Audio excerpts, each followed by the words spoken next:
Samuel Little is convicted of 3 California murders, and he's long suspected of dozens of deaths. As you guys read from the title, there is about 90 unsolved murders that he could potentially be tied to. A lot of the reason for this is because of the fact that he actually confessed recently. So that's what we're going to talk about. Now, he's convicted of killing Audrey Nelson. You'll see her picture up on the screen here in a little bit. And investigations are ongoing, but Little has provided details in about 90 deaths dating back to about 1970. I don't know. It's just mind-boggling. How do you have time to do all these murders? How do you have the funding to be able to get from place to place like this? What is your reason for doing all of these murders? It's just, I don't understand what's going on in the minds of some of these people, but here we go. Now, he's convicted of those 3 murders in California and numerous deaths, now claiming he was involved in about 90 killings nationwide spanning nearly 4 decades. And investigators have already corroborated about a third of those, and Texas prosecutors said this on Thursday. Ector County District Attorney Bob Land said that the 78-year-old Samuel Little was booked into jail this week following his indictment in a 1994 death of a Texas woman. Now, investigations are ongoing, but Little has provided details in about more than 90 deaths dating back to about 1970, Bland said. So yes, you guys heard that right. Little was brought to Texas in September, and investigators with law enforcement agencies in several states traveled to speak with him about unsolved homicides. They're able to match up over 30 cases so far, which I don't know, man. I guess this will just give people closure at this point. He's definitely probably going to have more time tacked on. They might give him the death penalty. I don't know, but he's pretty much on his way out. I don't know what difference it even makes at this point, besides just maybe giving people closure to a lot of these cases that have happened, right? So if the number of killings Little claims to have committed proves to be true, it would make him the most prolific killer in U.S. history as far as serial killers. Now, Ted Bundy confessed of over 30 homicides from 1974 to 1978. John Wayne Gacy killed at least 33 boys and young men in the 1970s. Arguably one of the deadliest globally was an English general practitioner named Harold Shipman, who was an investigative panel. Excuse me, I'm sorry, I can't talk today. Who an investigative panel determined was responsible for the deaths of 250. He was convicted in 2000 in the deaths of 15. During his 2014 trial in Los Angeles, prosecutors say that Little was likely responsible for at least 40 killings since 1980. Now, authorities at the time were looking for a possible link to the deaths in Florida, Georgia, Kentucky, Louisiana, Mississippi, Missouri, Ohio, and Texas. Think about how many states that is. Think about how much traveling that is. What do you guys think the motive was for this? If we got about 164 people watching, do me a favor and please hit the thumbs up. It'll share the show. If you haven't hit the thumbs up, please hit the thumbs up. Tommy said he looked like any old nigga that used to always be at the barbershop but never got a haircut. He actually does, though. That's real talk. That's real talk. So here we go. Let's keep going. Bland said Little recently provided details to Texas Ranger James Holland that showed Little was in Odessa, Texas when Denise Christie Brothers was last seen in 1994. So they're trying to pin him to that. Her body was found about a month later in a vacant lot. Holland eventually elicited a confession from Little and admissions to dozens of other killings from about 1970 to 2005, Bland said. The Rangers are an elite team of investigators within the Texas Department of Safety. DPS did not respond to the request Thursday to speak with Holland. Little was being held without bond Thursday in the Ector County Jail on a murder charge relating to brother's death. Jail records don't indicate whether he has an attorney, and he has a court appearance scheduled for November 26, coming up here in about 10 days from today. Little was brought to Texas for questioning in the case from California, where he was convicted in 2014 in the deaths of years earlier of 3 women in Los Angeles County. He murdered Carol Alford, who was age 41 at the time, Audrey Nelson, age 35 at the time, and Apodaca, it's Apodaca, age 46. I don't know what that name is, but I can't even pronounce it. But anyway, DNA evidence collected from old crime scenes was used to match samples of his stored in a criminal database. Los Angeles cold case detectives at the time suspected Little was a serial killer, a transient and former boxer who traveled the country preying on drug addicts and troubled women and others. So there's your motive, okay? His criminal history includes offenses committed in 24 states spread over 56 years, mostly assault, burglary, armed robbery, shoplifting, and drug violations.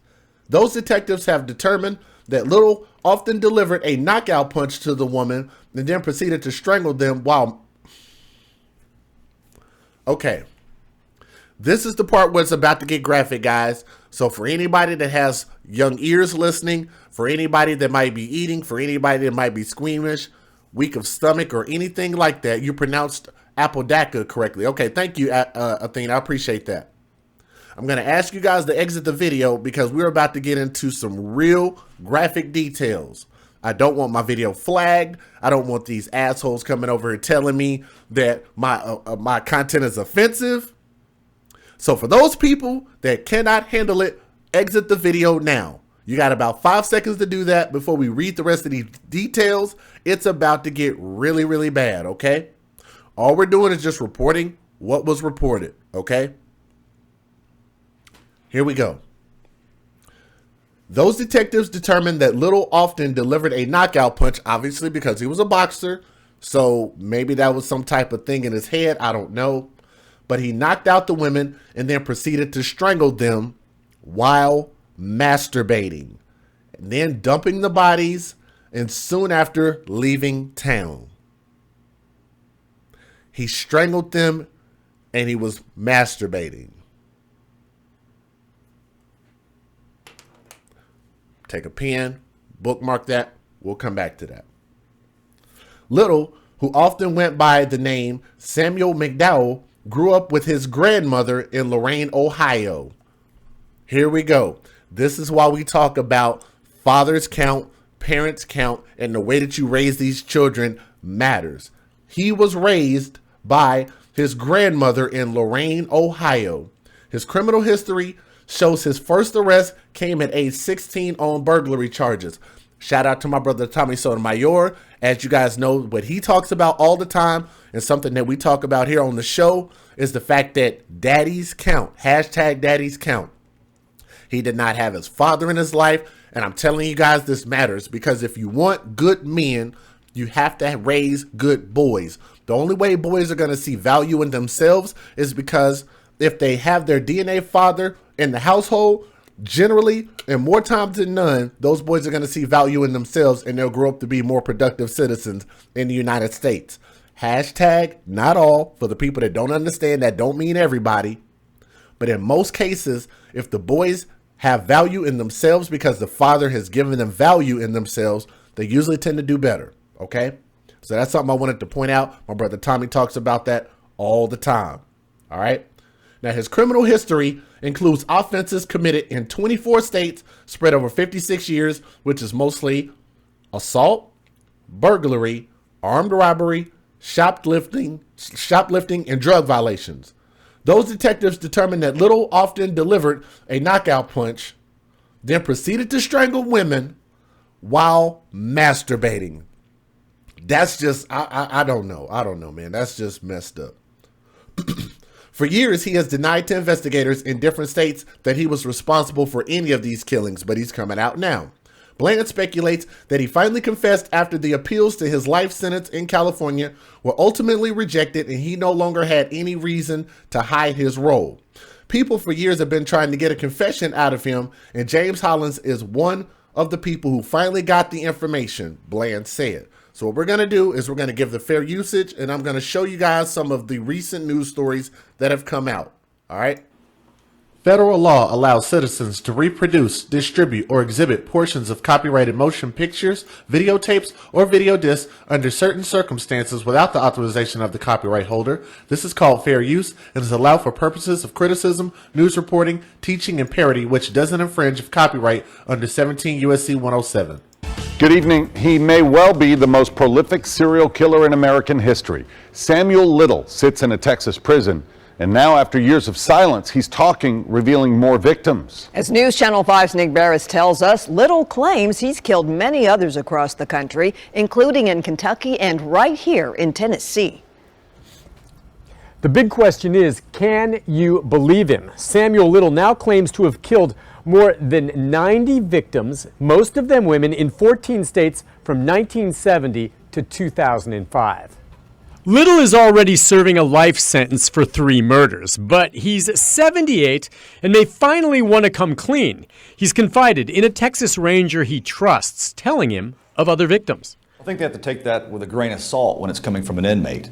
There has to be some sort of veracity to the information that this individual has. And I 100% agree with that, because you have to wonder what his motive is. Why is he telling this?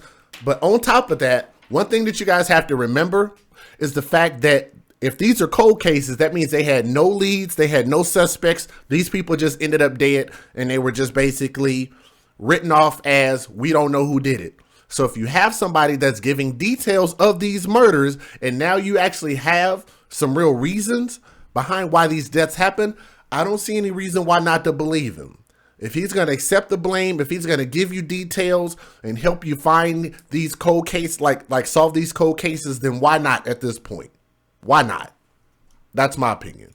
Police have already confirmed one of Little's claims regarding an unsolved murder in Texas, so his other claims, including some in Tennessee, are now being taken seriously. There's several different code cases, and if this individual has any information that could somehow solve those kinds of cases, then I'm sure that everyone's going to be interested in hearing from him. Okay, I tell you guys this all the time, Sir Cryptomus Prime, whatever your name is. All you have to do is just Google search my title, and then you can pull up the news stories. Play the tape, please. How about please donate to the show or kiss my ass? How about that? All right. I don't like it when people are in the comment section, let alone in my live chat, telling me to not pause the video and give my commentary. That is the reason why 217 people are here, is to hear DJ Just Jay's commentary. If you don't like DJ Just Jay's commentary, Google search the title, go find the story, leave my show. That's simple. All right, let's keep going though. Legal analyst Nick Leonardo says the process of vetting Little's claims is likely just now getting started in Tennessee and elsewhere. But there's precedent here for tracking the bloody trail of a serial killer. And then I asked him, I said, "Are you the person we've been looking for?" And he just looked at me and he shrugged his shoulders. And then his response was, "If you say so." Metro homicide detectives arrested Bruce Mendenhall in 2007. The alleged serial killer is serving life for one murder, but he's suspected of several more across the country. The thing is, Mendenhall won't talk. Little is, and Texas prosecutors think this could lead to solving cases across the country, including Tennessee and Kentucky. I always feel like justice can be delayed, but it doesn't mean that it necessarily has to be denied. And in this case, there are people all over this country that haven't had answers, haven't had justice, but now they will. And that was my point about this whole thing. And again, the main reason why I'm bringing this up is because I actually think that this is linked to the fact that he didn't have a father in his life. You put a father in this dude's life, I think he turns out different. I really do. And that's why I think that it is so important for us to have fathers. We advocate for children first here at the Soto You Dig. That is a lot of what we talk about. Now, granted, this dude is old, well into his old age. I don't think he's going to live that much longer. And I think he knows that. And I think at this point, he's just like, fuck it. I have nothing to gain. I have nothing to lose. And I might as well give these families closure, give these cases closure. You put a father in his life, maybe this doesn't happen. He was raised by his grandmother, not even by his mother. He might have felt abandoned. He might have been abused. You just don't know. You really don't know. But like I said, I think that if he had that love and protection and self-worth in himself, I think this turns out a hell of a lot different. Let's finish hearing the rest of this story before we get up out of here. The Phoenix City Police Department and the Russell County District Attorney's Office have reopened a 39-year-old cold case, the murder of Brenda Alexander. Russell County District Attorney Kenny Davis and the Phoenix City authorities went back, looked at the police reports, and the details that were described are things that only the killer would know. The suspect is Samuel Little, a California convicted serial killer. If you look back at Little's record, police believe he committed a string of murders from Maine to California, Florida, through the Southeast. He's now talking to authorities about some of those crimes. Reopening this 39-year-old case has not come without its problems. The road that the body was found off right up here, that road no longer exists. It's a totally different area. As Police Chief Ray Smith said, and the chief was 11 at the time of this homicide, there's not a lot to go on other than what Samuel Little is telling them. Right, and like I said, that's information that they didn't have before. So if he's putting them on the right path to be able to get some closure to these cases, I think they absolutely should try to hear anything that he says at this point and just try to use it to try to give these families some closure. Infinite Jest said, what kind of justice? He's 72 years old. He'll never live out the appeals. That's part of what I was saying earlier. I don't think there's really going to be any justice served here, just besides the fact that in the footnote, it's going to say that he was convicted for all of these things. It's going to give the families closure, and it'll be able to give the criminal cases closure at this point. But as far as like justice, like I said, his life is pretty much over. He's pretty much on his way out. Hell, he'll freak around and die in a handful of years. So yeah, there's no real justice here. Just closure.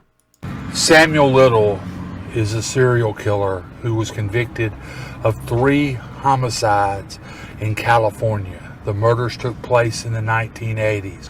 He was a prize fighter, a middleweight, who learned to fight in prison. His rap sheet is more than 100 pages long, and his criminal history stretches 56 years.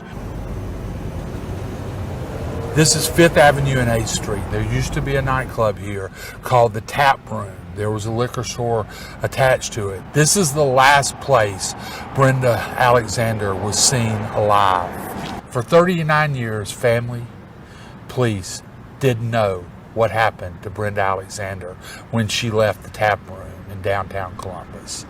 Convicted serial killer Samuel Little has now provided the answer as to what happened to Brenda Alexander. This is Chuck Williams reporting for the Columbus Ledger-Enquirer in McClatchy. And I can guarantee you this is probably hard for these people to report on, especially if they knew them, if they grew up in these towns, if they were, basically, hearing out these cold cases and never had any answers. I'm pretty sure this is got to be like some scary stuff for them to have to hear and go through, man. I'm pretty sure it's probably difficult to hear. Sitting in a Texas jail, 78-year-old Samuel Little, who the DA says confessed to killing Denise Christie brothers in Odessa in 1994. But that confession may be just one of many. He's confessed to over 90 murders in this country, and over 30 of those have been confirmed so far. I don't even know how, being that old, how do you even remember killing 90 people? Honestly.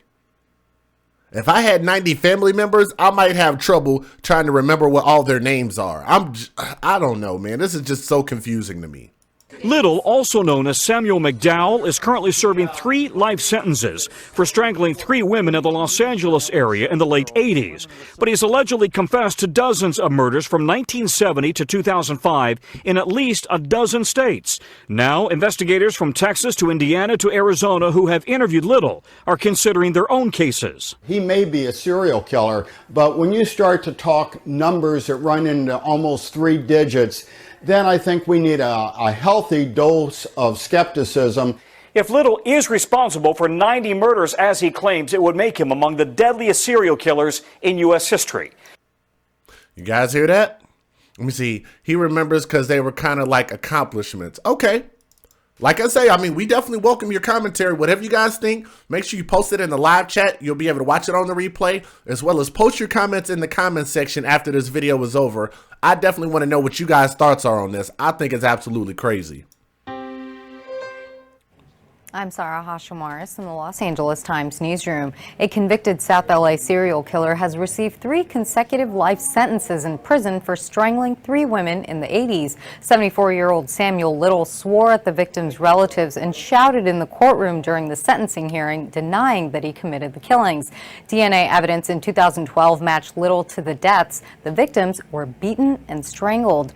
The sentencing. And they left out the masturbation part because obviously they were putting this on like national news or whatever it was. But so he beat them, he strangled them, and he was masturbating while he was doing so. We got about 233 people watching. If you guys would do me a favor and hit the thumbs up, it'll share the show and let other people know that we're live. How many thumbs up do we have? We got a lot of new people in here. If you haven't scrolled down to see the thumbs up, hit that thumbs up and make it blue, please. It'll share the show with other people. So hopefully we can reach about 300 people. We got about 235 right now, which is cool. We can get a few more in here. That'd be awesome. Has no possibility of parole, but Little's lawyer says he's filed a notice of appeal. Stay with us for more on LATimes.com and at LANow on Twitter. That lady is very pretty. This is the last video we're going to show you guys, and then we're going to go ahead and wrap up. 12 News. All right, Bianca, thanks. Another big story we're following tonight. An Arizona connection to a serial killer. A man who's already in prison for multiple murders is now claiming that he committed even more. He says there are nearly 100 more victims spanning more than 30 years in at least a dozen states, including Arizona. Team 12's Michael Doudna is live in the Alert Center. And Michael, do we know which law enforcement agencies specifically in Arizona are looking into this? Well, national reports say Arizona authorities have interviewed Mr. Little about his claims. And we reached out to the sheriff's office in Texas. They told us they believe it's Phoenix PD who's looking into the case. But when we asked Phoenix PD about their involvement, well, they told us to go to the FBI, still keeping hush-hush about Little's connection to Arizona. Justice can be delayed, but it doesn't mean that it necessarily has to be denied. Samuel Little, a serial killer already convicted of 3 murders in California and just indicted on another murder in Texas, is now claiming responsibility for even more. He's confessed to over 90 murders in this country, and over 30 of those have been confirmed so far. NBC News reporting some of those victims may be in Arizona and that Little could soon face charges here. But details about the victims, or even what city, not known. Little, who claims his murder spree spanned from the 1970s to the mid-2000s, could join a legacy of serial killers in Arizona, like the so-called crackhead killer Corey Morris, who killed at least 5 people. Baseline killer Mark Udo killed 9. Serial shooters Dale Hosner and Samuel Dietman killed at least 8 while shooting dozens more. And there are others who are accused of multiple murders that are yet to be convicted. Of course, there's a question when it comes to Little that if his claims of 90-plus murders is even true. But when you start to talk numbers that run into almost 3 digits, then I think we need a healthy dose of skepticism. We were told the FBI is taking the lead on information surrounding these serial killing claims, and we'll follow this as it develops. We're live in the Alert Center. Michael. I do agree when they say they should take a level of caution. I get that because, like I say, you definitely want to make sure and handle these things carefully. You don't want to just pass off this information because of the fact that it's so many, 90 people. So imagine that. Imagine that, and you're trying to make sure and close these cases out. What if there was 1 murderer per case of these cold cases? And you might mess around and have a bunch of people out there walking around free from something that they might have participated in. Now, let's put this into context. You know, back in the 70s, he was much younger, much stronger at the time. I think it takes a lot of strength. I think it takes a lot of disconnection. You are just disconnected from the world to be able to do something like this. I seriously doubt if he has any level of remorse. People are wondering, like, is he just clout chasing at this point? I absolutely do not think so at all, because they have already linked his information to these murders, and they've been able to solve some of these murders. They say, you know what? We found these bodies. Now we have a motive. Now we have a story behind it, and he's able to give clear details about it. I think you got to believe him at this point. But I think that this stems, and this is where we draw back to us advocating for children first here at the Soda You Dig, is because I think that this goes right back to the fact that he was only raised by his grandmother. He did not have his DNA biological father in the house raising him. Therefore, he saw no value in himself. And in turn, if you see no value in yourself, how are you going to view the rest of the world? You're going to see other people as no value in them.